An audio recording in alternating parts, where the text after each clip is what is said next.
Welcome to Vidiaro.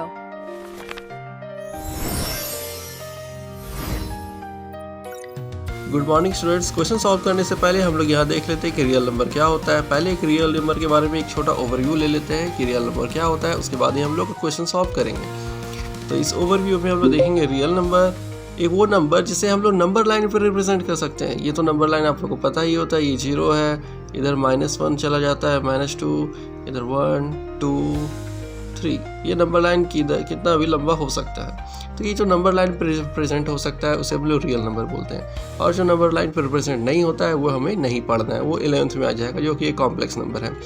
अभी हम लोग रियल नंबर पे ही बात कर रहे हैं। तो रियल नंबर में हम लोग 2 नंबर के बारे में बात करते हैं। पहला तो होता है ये रैशनल नंबर और एक इरैशनल नंबर। एक छोटा सा ओवरव्यू है, ज़्यादा टाइम नहीं लिया जाएगा। रैशनल नंबर पे आ जाते हैं। रैशनल नंबर एक ऐसा नंबर है जिसे p/q के फॉर्म में लिखा जाता है, जहाँ पे q ≠ 0 होता है। पर बात यह है कि p और q होता क्या है, ये p और q दोनों ही इंटीजर है,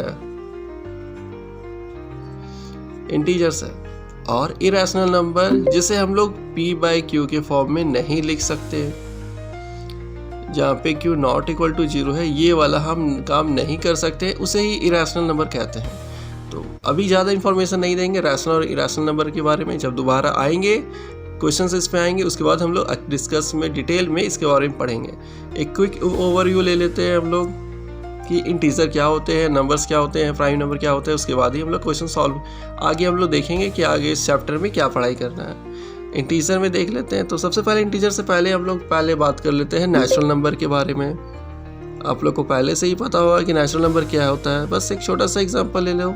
जैसे कोई भी नेचुरल नंबर, ये क्वांटिटी नंबर है, स्टार्टिंग होता है 1 से 2 3 4, ऐसे से वो इन्फिनिटी तक चला जाता है। ऐसे नंबर को हम लोग नेचुरल नंबर बोलते हैं। नेचुरल नंबर हमेशा पॉजिटिव होता है।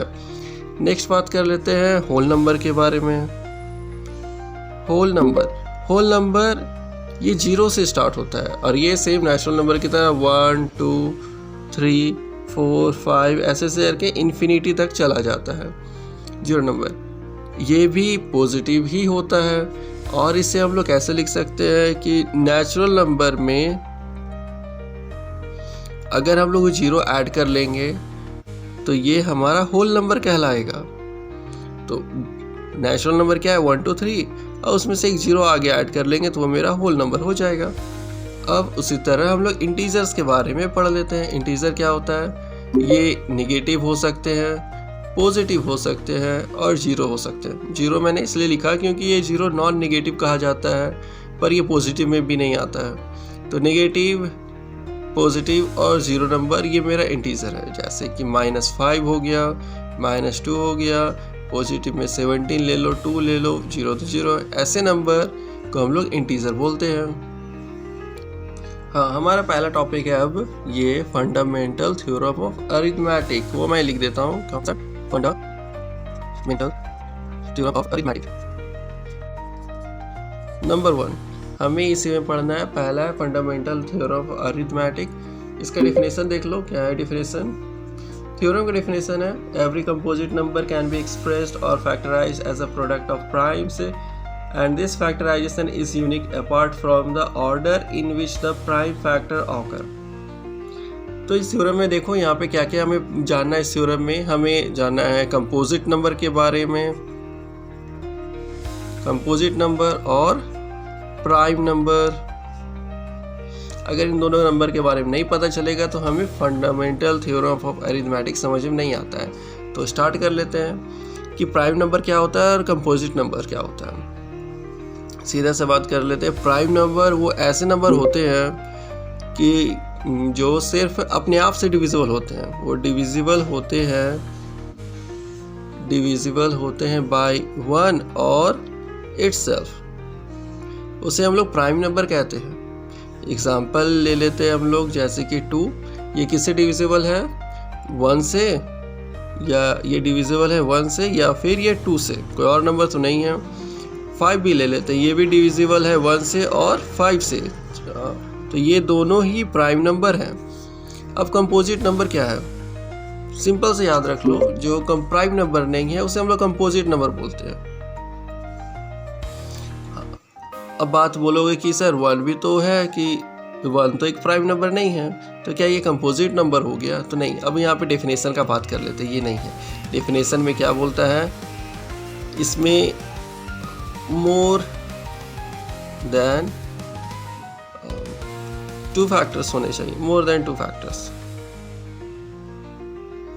कंपोजिट नंबर ऐसे नंबर जिसमें 2 फैक्टर से ज़्यादा है, मतलब वो 2 नंबर से ज़्यादा डिविजिबल होने चाहिए। जैसे कि 4, ये 4 किससे डिविजिबल है? 1 से, 2 से, 4 से। यहाँ पे कितने? 1 2 3 हो गए ना। यहाँ पे 2 नहीं 3 है। हाँ, 2 से यहाँ पे बोला ज़्यादा होने चाहिए, 2 से यहाँ पे ज़्यादा है, तो ये मेरा कंपोजिट नंबर हो गया। 1 की अगर बात करेंगे तो ये सिर्फ 1 से ही तो डिविजिबल है, बस एक ही है इसका, तो इस वजह से ये मेरा नहीं आता है, 1 नहीं है, 4 है। अब एक और एग्जांपल ले लेते हैं इस पे।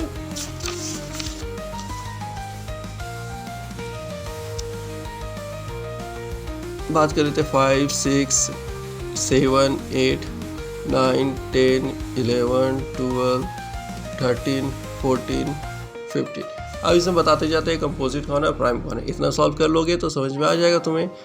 हाँ, ये प्राइम नंबर है क्योंकि इसके कौन कौन से फैक्टर है? 1 और 5। ठीक है। ये कौन कौन से फैक्टर है? इसके फैक्टर कौन कौन से हो जाते हैं? 1 है, 2 है, 3 है, 6 है। ये कोई भी इसे डिवाइड कर सकता है ना अच्छे से, तो ये मेरा कंपोजिट नंबर हो गया। 7 ऑब्वियसली 2 है सिर्फ, प्राइम। 8 बहुत सारे हैं कंपोजिट, ये भी कंपोजिट, ये कंपोजिट, ये प्राइम, ये तुम्हें बताओ क्या होगा? ठीक है, ये है कंपोजिट, ये भी, ये कंपोजिट नहीं है, ये प्राइम है। 14 कंपोजिट, 15 कंपोजिट। ऐसे ऐसे तुम्हें कहाँ तक, कब तक, लगभग 100 तक याद कर लोगे। ठीक है ना। ये स्क्रीन में देख लो, इसके स्क्रीनशॉट ले सकते हो, इसे तुम याद कर लेना कितने प्राइम नंबर्स हैं। हाँ, अब थ्योरम पे आ जाते हैं। हमारा थ्योरम क्या था? यहाँ पे थ्योरम में बोल रहा था कि कोई भी कंपोजिट नंबर, ये जो कंपोजिट नंबर है, एग्जांपल ले लेते हैं, जैसे कि 4 हो गया, ये कंपोजिट नंबर है, इसे हम लोग एक्सप्रेस कर सकते हैं as a product of primes. तो बात है प्रोडक्ट ऑफ प्राइम्स हम लोग लिखेंगे कैसे? इसके लिए तुम इसका प्राइम फैक्टराइजेशन निकालो 4 का। इसे 2 से मल्टीप्लाई करेंगे कितना है? 2। तो क्या क्या है इसका फैक्टर्स, फैक्टराइजेशन क्या हो गया? 4 का 2 × 2। बस सिंपल है। यही बोलता है fundamental theorem of arithmetic. Fundamental theorem of arithmetic बोल रहा है कि कोई भी कंपोजिट नंबर, जो कि ये है, कोई भी कंपोजिट नंबर होने चाहिए, वो प्रोडक्ट ऑफ प्राइम्स है। ये देखो 2 प्राइम है, ये भी प्राइम है, ये भी प्राइम है, ये भी प्राइम है। हाँ, और इसमें एक और बात है, इसका apart from the order in which the prime factors occurs. Order से कोई प्रॉब्लम नहीं, आगे पीछे होता है। ऑर्डर वाला कौन सा देखने के लिए एक और एग्जांपल ले लो। अब ले लेते हैं हम लोग 6 का। इजी एग्जांपल है जो समझ में भी आए, इसे ही प्राइम फैक्टराइजेशन कर लेते हैं। 2 3 6। तो 6 का क्या होता है? 2 × 3। इसे 6 को हम लोग 3 × 2 भी तो लिख सकते हैं, दोनों में तो सेम ही है। ये पर क्या है? 6 कंपोजिट है, ये कंपोजिट नंबर है, ये भी कंपोजिट नंबर, 6 कंपोजिट नंबर है। ये प्राइम है, ये भी प्राइम है, ये भी प्राइम, ये भी प्राइम। तो हम लोग क्या बात कर रहे हैं? ये कंपोजिट नंबर, ये प्रोडक्ट ऑफ प्राइम्स होने चाहिए, और ऑर्डर कोई मैटर नहीं करता है। 2 × 3 करो या 3 × 2 करो, दोनों का सेम है। यही है हमारा फंडामेंटल थ्योरम ऑफ अरिथमेटिक। एक क्वेश्चन है 140, इसे हम लोग प्रोडक्ट ऑफ प्राइम्स बताना है, तो सिंपल सा ये कर लेना, प्राइम फैक्टराइजेशन। प्राइम फैक्टराइजेशन हम जब भी करते हैं हमेशा छोटा नंबर से स्टार्ट होते हैं, और प्राइम फैक्टराइजेशन में स्टार्ट देखना कि हम लोग प्राइम नंबर ही यूज़ करते हैं डिवाइड करने के लिए। जैसे 2 हो गया, 3 5 7 9 नहीं लेंगे, 9 नहीं है, 11 13 17 19, इस टाइप के नंबर्स हम लोग सिर्फ यहाँ पे यूज़ करेंगे इसे डिवाइड करने के लिए। तो हम लोग सबसे पहले रूल है कि हमेशा स्मॉल नंबर ही होना चाहिए, तो 2 से स्टार्ट करते हैं। 2 से डिवाइड किए, इसे 2 से 14 0 2 70 आया। अभी भी 2 से डिवाइड होगा ना, तो फिर से 2 यूज़ करेंगे, 2 35 आया। अब 2 से तो ये डिवाइड नहीं होगा, क्या 3 से डिवाइड होगा? ये दोनों को ऐड कर लो, 3 5 8, 3 + 5 कितना हो? 8। नहीं, ये डिविजिबल नहीं है, 3 से नहीं होगा। अब 5 ट्राई करते हैं, 5 7 35, ये तो पूरा डिविजिबल हो गया। तो हम लोग 440 को बोल सकते हैं क्या हो गया 2 इंटू 2 इंटू 2 5 और इंटू 7 5 इंटू 7। तो ये हमारा प्रोडक्ट ऑफ प्राइम्स हो गया। हम लोग एचसीएफ और एलसीएम पढ़ लेते हैं।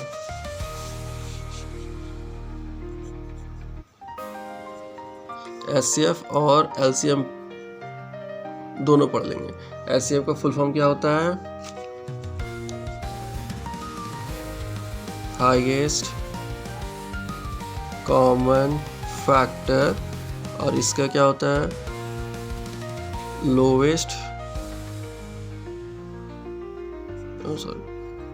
Lowest common multiple.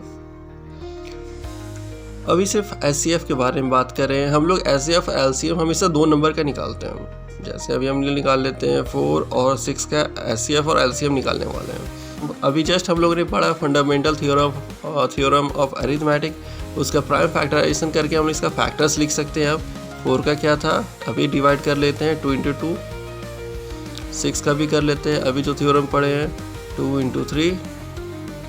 तो हमारे पास 2 नंबर, ये नंबर हो गया 4 और 6, उसके हमारे पास फैक्टर्स रेडी है। अब हमें इनका एचसीएफ और एलसीएम निकालना है। एचसीएफ के लिए क्या बोल रहा है? हाईएस्ट कॉमन फैक्टर होने चाहिए। क्या है? Common factor.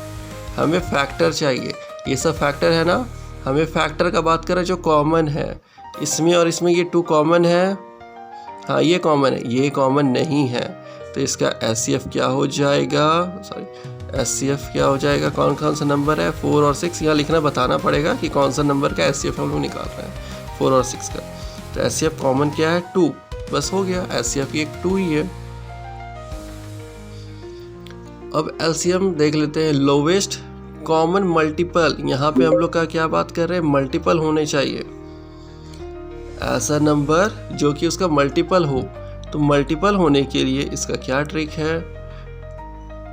एलसीएम का 4 और 6, इसमें जो कॉमन वाला है वो तो लिख लो, ठीक है, वो लिख लिए। और जो कॉमन नहीं, जो बच गया उसको भी लिख लो। 2 और 3, 2 इंटू 3।